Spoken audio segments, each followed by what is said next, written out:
எப்பவும் போல இன்னைக்கும் அமானுஷ்யமான பேய் கதையோடு தான் நான் வந்திருக்கேன். இன்னைக்கு என்ன கதைன்னா, ஒரு அமானுஷ்யத்து மேலே நம்பிக்கை இல்லாத ஒரு ஆளுக்கு நடந்த அமானுஷ்யமான கதையை பற்றி தான் இன்றைக்கி நான் உங்கள்கிட்ட சொல்ல போகிறேன். இந்த கதையை நம்மக்கிட்ட ஷேர் பண்ண அவர் பேய் பிசாசு மேலே நம்பிக்கை இல்லாத ஒரு ஆள் சொன்னேன் இல்லையா, அவர்கிட்ட இந்த அமானுஷ்யத்தினால யாராவது பாதிக்கப்பட்டு அவங்களுக்கு இருக்கிற அனுபவத்தை இவர்கிட்ட சொன்னால் இவர் சொன்னவங்களே ஏன்டா இவர்கிட்ட இந்த கதையை நம்ம சொன்னோன்னு சொல்லி வருத்தப்படுற அளவுக்கு அவங்கள அவ்வளோ கிண்டல் பண்ணக்கூடிய ஒரு ஆள் தான் இவர். அப்படி இவ்வளோ கிண்டல் பண்ணக்கூடிய ஒரு ஆள், அது மேலே நான் இந்த அமானுஷ்யம் பேய் பிசாசுங்களாம் இருக்கு இல்லையா, இது மேலே நம்பிக்கை இல்லாத ஒரு ஆளுக்கு அவர் வாழ்க்கையில் நடக்கும் போது தான் அவரே நம்பியிருக்காரு இதெல்லாம் உண்மை, நம்ம செஞ்சது எவ்வளோ பெரிய தப்புன்னு. அப்படி இருக்கிற அவர் தான் அவருக்கு நடந்ததா சொல்லி ஒரு அமானுஷ்யமான குட்டி கதையை நம்மக்கிட்ட சொல்லியிருக்காரு. அப்படி அவருக்கு நடந்த அந்த அமானுஷ்யமான குட்டி கதையை பற்றி வீடியோக்குள்ளே போய் பார்த்து தெரிஞ்சுக்கலாம். வாங்க வீடியோக்குள்ளே போகலாம்.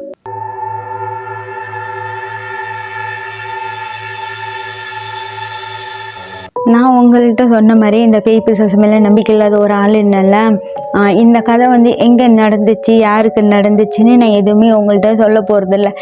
ஏன்னா இவரே எல்லாத்தையும் கலாய்க்க கூடிய ஒரு ஆள் இல்லையா, அதனால இவருக்கு இந்த கதை நடந்ததா, இவருக்கு இந்த பேய், நான் இப்படி வளர்றேன் ஐயோ, இந்த அமானுஷ்யத்தினால பாதிக்கப்பட்ட அவர் அவருக்கு இப்படி ஒரு அனுபவம் இருக்குதா சொல்லி அவர் குடும்பத்துக்கிட்டையும் சரி அவர் ஃப்ரெண்டுங்கள்ட்டையும் சரி யாருக்கிட்டையுமே சொல்லலை. ஏன்னா இவரு தான் மற்றவங்க சொல்லும் போது சொல்லுவாங்களே, ஏன்டா இவங்கள்ட்ட சொன்னோன்னு வருத்தப்பட வைக்கிற ஒரு ஆளு தானே. அப்படி இருக்கிற இவரு இது நடந்துச்சுன்னு போய் சொன்னா இவரை எல்லாரும் என்ன பண்ணுவாங்க, அவர் செஞ்சதே தானே செய்வாங்க. அதனால அவர் எதையுமே சொல்லக்கூடாதுன்னு இருக்காரு. அதனால நானும் உங்கள்கிட்ட எதுவும் சொல்ல போறதில்லை, நீங்க கதையை மட்டும் கேளுங்க, ஓகேவா? இந்த குட்டி கதை எங்கேருந்து ஆரம்பிக்குதுன்னா, அவரோட ஆஃபீஸ்லேருந்து ஆரம்பிக்குது. அவர் ஆஃபீஸில் அவரை இன்னொரு பிரான்ச்சுக்கு ட்ரான்ஸ்ஃபர் பண்ணுறாங்க. ட்ரான்ஸ்ஃபர் எவ்வளோன்னா ஒரு 3 மாதத்துக்கு அவரை ட்ரான்ஸ்ஃபர் பண்ணி அங்கே போய் தங்கி இருந்து இந்த வேலையை முடிச்சுட்டு வான்னு சொல்லி அவரை அங்கே அனுப்பி வைக்கிறாங்க. போன இடத்துல அவருக்கு அங்கே ஒரு கம்பத்தில் அவர் தங்குறதுக்காக ஒரு ஹோம் ஸ்டே மாதிரி சேவாக்கு எடுக்கிறாங்க. 3 மாதம் அந்த ஹோம் ஸ்டேயில் அவர் தங்கி தான் அந்த வேலையை அவர் முடிச்சாகணும். அவரும் அவர் ஆஃபீஸில் சொன்ன மாதிரி ட்ரான்ஸ்ஃபர் ஆகி அந்த புது ஆஃபீஸுக்கு போகிறாரு. புது ஆஃபீஸுக்கு போனதுக்கப்புறம் அந்த ஹோம் ஸ்டேவும் போய் பார்க்குறாரு, அங்கேயும் தங்க ஆரம்பிக்கிறாரு. இவர் தங்கியிருக்கிற இடத்துலேருந்து இவர் வேலை இடத்துக்கு போகணுன்னா 1/2 மணி நேரம் இல்லைன்னா 45 நிமிஷம் இந்த மாதிரி ட்ராவல் பண்ணால் மட்டும்தான் இவர் வேலை இடத்துக்கு போக முடியும். தினமும் அந்த மாதிரி போயிட்டு வரதுக்கு கஷ்டமாக இருக்கும் இல்லையா, வேலை இடம் பக்கத்தில் இருந்தால் சின்னாங்க இருக்கும். அதனால நம்மளை என்ன பண்ணுவோம், ஷார்ட் கட் ஏதாவது இருக்கான்னு பார்ப்போம் இல்லையா, சீக்கிரமாக போயிட்டு வர்ற மாதிரி ஏதாவது வழி இருக்கான்னு பார்ப்போம். இவர் வேற அந்த ஊருக்கு புதுசு. அதனால இவர் என்ன பண்ணிருக்காருன்னா, அவர் தங்கியிருக்கிற அந்த கம்பத்தில் இருக்கிறவங்களுக்கெல்லாம் விசாரிச்சிருக்காரு. அந்த கம்பம் ரொம்ப பெரிய கம்பம்லாம் கிடையாது, ரொம்ப ஒரு சின்ன கம்பம் தான், கொஞ்சம் பேர் தான் அங்கே இருக்காங்க. அப்படி இருக்கிற இடத்துல இவர் போய் விசாரிச்சிருக்காரு. இந்த வழியில் அதாவது அந்த ஆஃபீஸ்க்கு போகிற இடத்துக்கு ஏதாவது குறுக்கு வழி இருக்கா, ரொம்ப சீக்கிரமாக போடுற மாதிரி ஏதாவது பார்த்துருக்கான்னு கேட்கும் போது அந்த வில்லேஜில் இருக்கிறவங்க சில பேர் இவர்கிட்ட என்ன சொல்கிறாங்கன்னா, ஏன் நீங்கள் கேட்குறீங்க, அப்போ அவர் சொல்லியிருக்காரு வேலைக்கு போயிட்டு வரதெல்லாம் ரொம்ப கஷ்டமாக இருக்குது, ஷார்ட் கட் இருந்தால் சீக்கிரம் போயிட்டு வந்துருவேன்னு இவர் சொல்லியிருக்காரு. இவர் இப்படி சொன்னதுக்கு அப்புறம் தான் அவங்க சொல்லியிருக்காங்க, ஆமாம் இந்த இடத்துலையும் ஒரு ஷார்ட் கட் இருக்குது, இந்த ஷார்ட் கட்டில் நீங்கள் போனீங்கன்னா நீங்கள் சொல்கிற அந்த நீங்கள் வேலை செய்கிற இடம் ரொம்பவே பக்கம்தான், நீங்கள் அங்கே போனீங்கன்னா 1/2 மணி நேரம் ஆகும் இல்லையா, இந்த வழியாக போனீங்கன்னா 10 நிமிஷத்தில் நீங்கள் போயிடலான்னு அவங்க சொல்கிறாங்க. அதோடு சேர்த்து அவங்க இன்னொன்று சொல்லியிருக்காங்க, அந்த பாதையை நீங்கள் யூஸ் பண்ணுறது உங்களுக்கு அவ்வளோவா நல்லது இல்லை, அது ஒரு நல்ல இடம் இல்லை, அந்த இடத்துல போனீங்கன்னா அந்த அளவுக்கு சேஃப் இல்லைன்னு சொல்லியிருக்காங்க. அந்த பாதை போகிறதுக்கு அவ்வளோ கஷ்டமாக இருக்குமான்னு இவர் கேட்டதுக்கு அப்புறம் தான் அவங்க அவர்கிட்ட சொல்கிறாரு இல்லையா, அவங்க சொல்லியிருக்காங்க, இல்லை பாதைலாம் நல்ல பாதை தான், ஏன்னா அந்த பாதையை அந்த ஷார்ட் கட் இருக்கு இல்லையா, அதை நாங்களே சரியாக யூஸ் பண்ண மாட்டோம், பகல் டைமில் கூட இந்த ஊரில் இருக்கிற யாருமே அந்த சைடு போக மாட்டாங்க, நீங்கள் வேலை முடிஞ்சு நைட்டு தான் வருவேன்றீங்க, அதுவும் தனியாக வந்தீங்கன்னா உங்களுக்கு அந்த அளவுக்கு அது சேஃபான இடமா இருக்காது, ஏன் நீங்கள் இப்படி சொல்கிறீங்கன்னு அவர் கேட்டதுக்கப்புறம் தான் அவங்க என்ன சொல்லியிருக்காங்கன்னா, அங்கே ஒரு ஷார்ட் கட் இருக்கு இல்லையா, இவர் கேட்ட அந்த ஷார்ட் கட், அந்த பாதை வழியாக நீங்கள் போனீங்கன்னா கொஞ்சம் தூரத்தில் ஒரு பாலம் ஒன்று வரும், பிரச்சனையே அந்த பாலத்தில் தான் இருக்குது. அந்த பாலத்தை தாண்டி யாருனாலையும் நிம்மதியாக போகவே முடியாது. அது ஏன்னா பல வருஷமாக அங்கே ஒரு ஆளோட ஆன்மா சுற்றிட்டு இருக்குன்னு மட்டும்தான் இவர் அவர்கிட்ட சொல்லியிருக்காரு. இவர் எவ்வளோ கேட்டாலும் இவர் அதுக்கு மேலே சொல்லவே இல்லை. இவர் திரும்ப திரும்ப அவர்கிட்ட கேட்குறாரு. அவர் நான் சொன்ன வரைக்கும் போதும், சொன்னால் புரிஞ்சுக்கோங்க, இந்த ஊரில் இருக்கிற நாங்களே அந்த பாதையை யூஸ் பண்ண மாட்டோம், உங்கள் நல்லதுக்கு தான் சொல்கிறேன், நீங்கள் இங்கே இருக்கிற வரைக்கும் அந்த வழியை யூஸ் பண்ணாதீங்கன்னு சொல்லிட்டு அவர் கிளம்பிட்டாரு. அதுக்கப்புறம் இவர் எவ்வளோ கேட்டால் அவர் ஒன்றுமே சொல்லவே இல்லை. அவர் அப்படியே போயிட்டாரு.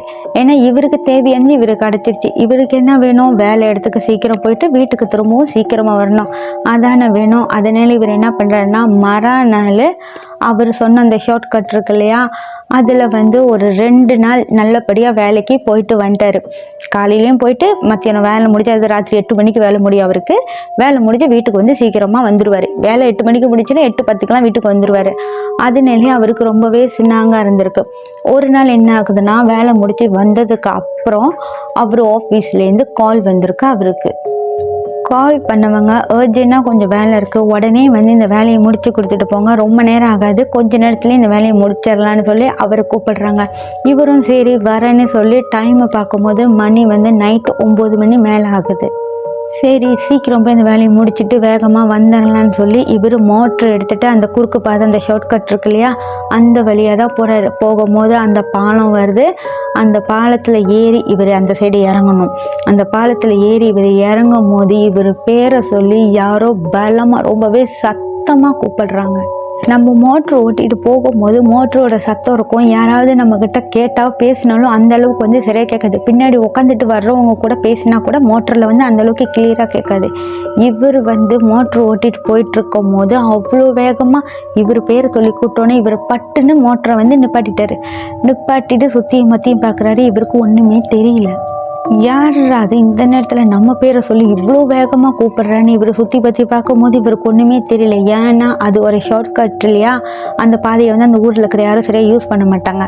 அதனால அங்கே இந்த லைட்டு கீட்டுன்னு சொல்லி எதுவுமே இல்லை. இவர் மோட்டரில் இருக்கிற லைட்டு மட்டும்தான்.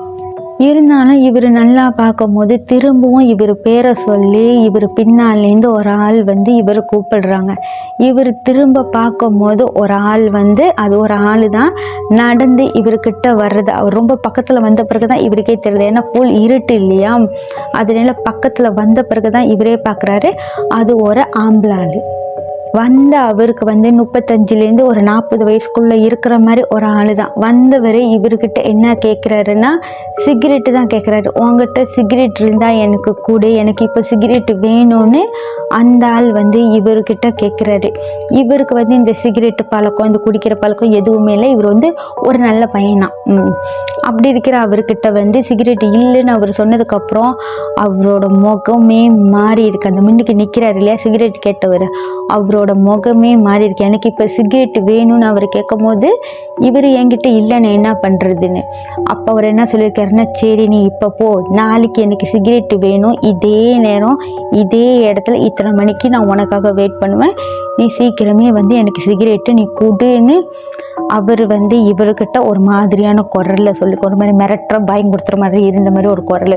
அப்படி சொல்லும் போது என்னடா இந்த ஆள் இந்த மாதிரி கேட்குறானேன்னுட்டு இவர் மேலேயும் கீழேயும் அவரை பார்த்துருக்காரு. அப்படி பார்க்கும் போது தான் இவர் உயிரே இவர்கிட்ட இல்லைன்னு சொல்லலாம். அப்படி ஒரு விஷயத்தை தான் இவர் பார்த்துருக்காரு.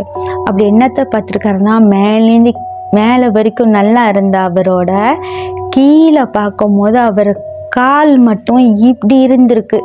எல்லாத்துக்கும் கால் நம்ம நின்னா இப்படி தானே இருக்கும், பாதம் அவருக்கு கால் மட்டும் அப்படியே திரும்பி பின்னாடி இருந்துக்கு. பார்த்தவருக்கு அப்படியே வேர்த்திருச்சு. இவர் பார்த்து வேர்த்ததுக்கு அப்புறம் கேட்குற என்னத்தை பார்க்குறேன்னு கேட்கும் போது இவர் ஒன்றுமே சொல்ல. சரி நான் சிகரெட்டை நாளைக்கு எடுத்துகிட்டு வரேன்னு சொல்லிட்டு அந்த வண்டியை எடுத்துகிட்டு அவ்வளோ வேகமாக ஒரு வேலை இடத்துக்கு போயிருக்காரு. வேலை இடத்துக்கு போய் வேலையெல்லாம் முடிச்சுட்டு திரும்ப வரணும்ல, இவர் எப்படி வருவார்? இவர் தான் அந்த மாதிரி ஒரு ஆளை பார்த்துருக்காரு. அதனால அந்த வழியாக அவர் வரவே இல்லை. திரும்பவும் சுற்றிட்டு நார்மலான ரோட்டில் வந்திருக்காரு. அது கொஞ்சம் ஜாவுன்னு சொன்னல, அந்த வழியாக வந்திருக்காரு. வந்ததுக்கப்புறம் மறுநாள் இவர் வேலைக்கு போகலை. இவருக்கு காய்ச்சலே வந்திருக்கு பயத்தில். அப்புறம் அவர் அவர் ஃப்ரெண்டுக்கு அந்த ஆஃபீஸில் வேலை செய்கிற இடத்துல இவருக்கு ஒரு ஃப்ரெண்டு இருக்காங்க. ஃபோன் பண்ணி அவரை வீட்டுக்கு வர வச்சு அவர் சொன்னது அவர் பார்த்தது எல்லாத்தையுமே ஃப்ரெண்டுக்கிட்ட சொல்லியிருக்காரு. இதெல்லாம் கேட்டதுக்கப்புறம் அவர் என்ன சொல்லியிருக்காருன்னா, நீ சொன்ன மாதிரியே நீ பார்த்தது உண்மையாக இருந்ததுன்னா அது கேட்டதை நீ கொடுக்கலன்னா அது உன்னை பின்தொடர்ந்து, அதாவது அந்த ஆணோட ஆத்மா இருக்கு இல்லையா, அது உன்னை பின்தொடர்ந்து வர்றதுக்கான வாய்ப்பு அதிகமாகவே இருக்குது. ஏன்னா நீ தரேன்னு சொல்லி தரலை. அப்படி நீ தரலைன்னா அது உன்னை தேடி வர்றதுக்கான வாய்ப்பு ரொம்பவே அதிகமாக இருக்குது. அது கேட்ட மாதிரி நீ சொன்ன மாதிரி நீ போய் கொடுத்துட்டனா இதோட இந்த பிரச்சனை முடிஞ்சிடும்.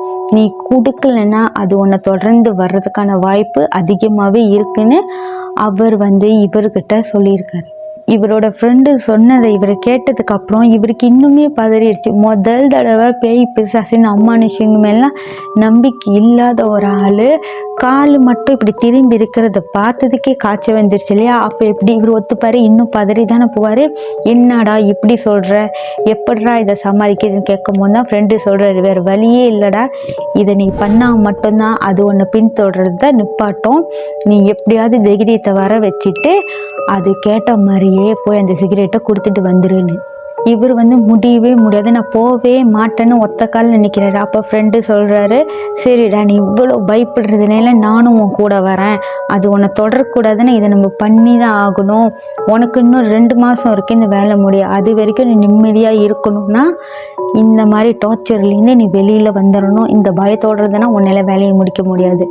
நீ வா நம்ம போய் கொடுத்துட்டு வந்துடலான்னு சொல்லி அந்த பாலத்து வரைக்கும் ஃப்ரெண்டு இவர் கூட வராரு. பாலத்து வரைக்கும் கூட வந்த ஃப்ரெண்டு பாலத்து பக்கத்தில் வந்தோடனே வண்டி, அதாவது மோட்டரை நிறுத்திட்டு இவரை மட்டும் இறக்கி விடுறாரு. நீ மட்டுமே போய் கொடுத்துட்டு வா, அது உன்னை மட்டுமே தான் கூப்பிட்டுச்சு, நான் அவ்வளோ நல்லா இருக்காது, உனக்காண்டி நான் இங்கேயே வெயிட் பண்ணுறேன், நீ தைரியமாக போய் கொடுத்துட்டு வான்னு அவரை மட்டும் அனுப்பி வைக்கிறாரு. இவர் இங்கே இருக்கிற தைரியத்தில் அவர் எப்படியோ சிகரெட்டை கையில் எடுத்துக்கிட்டு அந்த பாலத்தில் நடந்து போகிறாரு. நடந்து அந்த பாலத்தின் நடுவு வரைக்கும் போயிட்டாரு. இவரை திரும்பவும் அதே குரல் கூப்பிடுது, இவர் பேரை சொல்லி. இவர் திரும்பி பார்க்குறாரு, எதுவுமே இல்லை. திரும்பவும் அந்த குரலை கேட்கும் போது இவருக்கு பின்னாடி அந்த சைடுல இருந்து அதே ஆள் நடந்து வர்றதை இவர் பார்க்குறாரு. வேர்த்து ஊத்துது. இப்போவும் அந்த ஆளுக்கு கால் பின்னாடி தான் இருக்கு. அவர் மற்றபடி நார்மலாக ஒரு ஆள் எப்படி இருப்பாங்க அந்த மாதிரி தான் இருக்காரு. இருந்தாலும் கால் மட்டும் பின்னாடி இருக்கு. எதையுமே கேட்கல. அவர் என்ன அந்த அம்மானுஷமான ஆள் என்ன கேட்டாருன்னா, என்னோட சிகரெட் எங்கே, நான் உனக்காண்டி இங்கே 2 நாளாக வெயிட் பண்ணிகிட்ருக்கேன், நீ ஏன் வரலை, இன்னைக்கு நீ வரலைன்னா நானே உன்னை தேடி வந்திருப்பேன்னு அந்த ஆள் ஒரு மாதிரியான குரலில் இவர்கிட்ட சொல்கிறார். இவருக்கு இன்னும் பதறி வேர்த்தே ஊற்றுதுன்னு. அப்படி இருக்கும்போது கையில் இருக்கிற சிகரெட்டை உடனே எடுத்து நீட்டுறாரு. அந்த ஆள் ஒரு சிகரெட் தானே அந்த அம்மானுஷம் கேட்டுச்சு. இவர் ஒரு கோத்தாவோட சேர்த்து ஒரு லைட்டரும் கொடுத்துருக்காரு. அது ஒன்றுமே பேசாமல் அந்த சிகரெட்டை வாங்கிட்டு திரும்பி நடந்து போயிட்டே இருக்கும்போது சட்டுன்னு மறைஞ்சு போயிருக்கு அந்த அம்மானுஷமான உருவம். இதை பார்த்ததுக்கு அப்புறம் இன்னும் தலை தெறிக்க ஃப்ரெண்டு கிட்ட வேகமாக ஒடியாந்துருக்காரு. ஒடியாந்து மோட்டரில் ஏறி அவ்வளோ வேகமாக அவங்க இருக்கிற அந்த வீட்டுக்கு வந்திருக்காங்க. திரும்ப வந்ததுக்கப்புறம் இவரோட காய்ச்சல் இன்னும் அதிகமாக இருக்கு. ஏன்னா இவர் அங்கே போகிறது 2வது தடவை போகிறதுக்கு முன்னாடி இவருக்கு காய்ச்சல் இருந்துச்சு இல்லையா. முதல் தடவை உருவத்தை பார்த்துட்டு வந்ததுக்கப்புறம் இவர் காய்ச்சல் வந்துருச்சு. திரும்பவும் போய் இதே அம்மானுஷத்தை பார்த்துட்டு வந்ததுக்கப்புறம் இவரோட காய்ச்சல் இன்னும் அதிகமாக இருக்கு. 1 வாரத்துக்கும் மேலே ஆயிருக்கு இவர் அந்த காய்ச்சல்லேருந்து வெளியில் நார்மல் ஆகிறதுக்கு. அந்த 1 வாரமும் இவரோட ஃப்ரெண்டை இவர் விடவே இல்லை. இவர் கூடியே தான் வச்சுட்டு இருந்திருக்காரு. அதுக்கப்புறம் அந்த ஊர்லேருந்து அவர் அந்த வேலையை முடிச்சுட்டு போடுற வரைக்கும் அந்த பாலத்து சைடு இவர் ஒரு தடவை கூட அதுக்கப்புறம் போகவே இல்லையா.